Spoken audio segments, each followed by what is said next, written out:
2023년 3월에 FOMC 회의가 끝났습니다.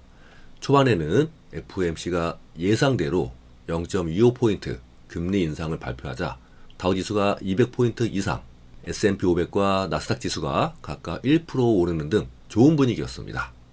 약 1년 만에 9번째 인상이었죠. 제롬 파월 의장은 미국 은행권의 혼란에 대해 언급하면서 이 문제는 일부 은행에 국한된 것이라면서 광범위한 금융 시스템이 건전하고 탄력적이라고 강조했습니다. 하지만 파월 의장이 시장이 금리 인하를 예상하고 있다면 이것은 완전히 잘못된 것이라면서 연내 금리 인하는 연준의 기본 시나리오가 아니라고 말했습니다. 연준은 추가 금리 인상이 한 번밖에 남지 않았을 가능성을 시사했으나 파월 의장은 우리가 금리를 더 올릴 필요가 있다면 그렇게 할 것이다 라고 덧붙였습니다. 그러면서 예상과 달리 실리콘밸리 은행의 예금자를 구하기 위해 필요한 모든 조치를 취하겠다고 말하지 않았습니다. 이 두 가지가 시장을 흔들었죠.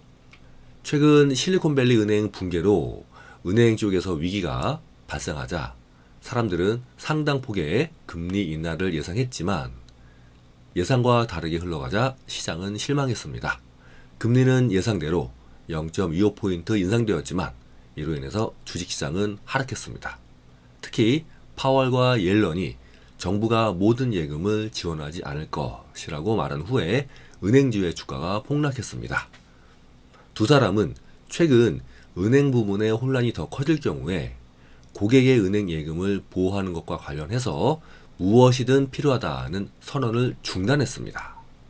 그리고 오늘 새벽 FOMC 회의 이후에 기자회견에서 질문에 대한 답변으로 파월은 모든 예금을 보호하겠다고 약속할 수는 없지만 연준이 손실을 막기 위한 다른 조치를 취하고 있다라고 말했습니다.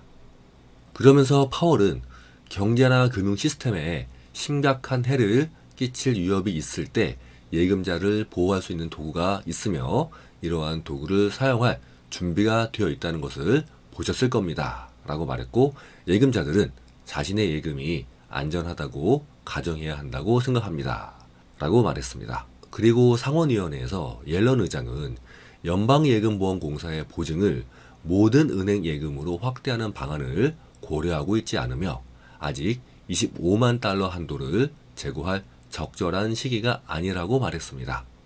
그리고 현재 연방규제당국은 미국의 금융 시스템을 안정시키고 은행에 대한 대중의 신뢰를 높이는 데 집중하고 있다고 옐런 의장은 말했습니다. 이 두 발언은 미국 은행 주가에 바로 타격을 입혔습니다. 오전에 소폭 상승하다가 오후 3시경에 1% 하락해 있던 SPDR, S&P 은행 ETF는 장 마감 직전에 4% 이상 하락했습니다. 위기설이 가라앉지 않고 있는 퍼스트 리퍼블릭 은행은 이날 15.5% 다시 한번 추락했고, 또 다른 지역은행 팩웨스트 뱅코프도 12.2% 하락했습니다. 뱅크 오브 아메리카, 웰스파고, 시티그룹 등 대형 은행주도 3%대로 동반 하락했고, 장중 상승세를 타고 있던 빅테크주들도 대부분 하락 마감했습니다. 다만 연준은 성명에서 지속적인 인상이라는 문구를 삭제함으로써 금리 인상의 종말이 가까워졌음을 시사했습니다. FOMC 위원들의 평균 전망은 올해 한 차례 더 금리 인상이 있을 것으로 예상하고 있습니다. 또한 이들은 2023년 올해 경제 성장률이 1년 전보다 둔화될 것으로 보고 있습니다. 디스인플레이션은 여전히 진행 중이지만 해야 할 일이 더 많다고 파월이 말했습니다. 투자자와 경제학자들은 지난 2월 기자회견에서 파월 의장이 디스인플레이션 과정이 시작되었다는 발언에 주목했습니다. 디스인플레이션은 인플레이션의 속도 둔화를 뜻합니다.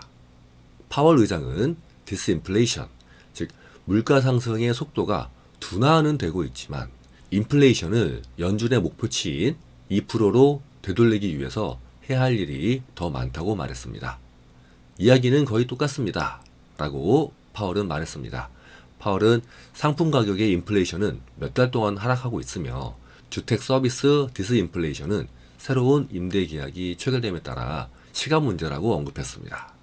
이 상품과 주택 서비스는 연준이 선호하는 인플레이션 지표인 핵심 개인 소비 지출 물가 지수의 44%를 차지합니다. 하지만 나머지 56%는 아직까지 완고한 인플레이션으로 남아 있습니다. 파월은 임금과 밀접한 관련이 있는 비주택 서비스 부문에서 인플레이션 개선이 더디게 진행되고 있다고 말했고요. 이를 극복하려면 소비자 수요와 노동시장 여건이 어느 정도 완화되어야 된다고 말했습니다.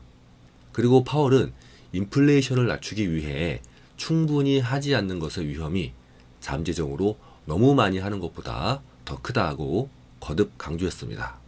인플레이션을 낮추기 위해서는 오버해서라도 행동을 취해야 한다는 의미입니다. 그리고 마지막으로 중앙은행이 인플레이션을 제자리로 돌려놓지 않으면 인플레이션이 높고 변동성이 커서 자본 투자가 어렵고 경제가 좋은 성과를 내기 어려운 긴 세월을 보낼 수 있으며 우리는 이를 피하려고 노력하고 있습니다. 라고 말했습니다. 한편 여기에 대해서 백악관 바이든은 여전히 파월에 대해서 확신을 가지고 있다고 말했습니다. 실리콘밸리 은행에 대한 중앙은행의 감독에 대해 파월이 정치인들로부터 비판을 받고 있는 가운데 바이든 대통령은 계속해서 제롬 파월을 믿고 있다고 백악관 공보비서관이 말했습니다. 대통령은 여전히 제롬 파월에 대한 신뢰를 가지고 있습니다. 라고 카린 장 피에르 공보비서관이 1일 브리핑에서 질문에 대한 답변으로 기자들에게 말했습니다. 이 공보비서관은 월요일에도 비슷한 발언을 했습니다. 파월은 2012년 버락 오바마 대통령에 의해 연준 이사로 임명되었고 2018년 2월 도널드 트럼프 대통령에 의해 연준 의장으로 선출되었습니다. 그리고 바이든은 2021년 말에 파월을 두 번째 4년 임기로 지명했습니다. 바이든은 정치인들과 백악관으로부터의 중앙은행 정책 독립성의 중요성을 강조해 왔습니다. 이는 재임 기간 동안에 연준의 결정에 대해 파월의 의장을 반복적으로 비난했던 트럼프와는 대조적인 모습입니다. 미중 무역 긴장이 최고조에 달했던 2019년 8월 트럼프 전 대통령은 트위터에서 우리의 더 큰 적은 제롬 파월과 중국 시 주석 중에서 누구인가 라고 물었을 정도였죠. 미국 시장이 하락했지만 오늘 하루 좋은 결과 얻으시기 바라겠습니다. 행복한 하루 보내시기 바랍니다. 감사합니다.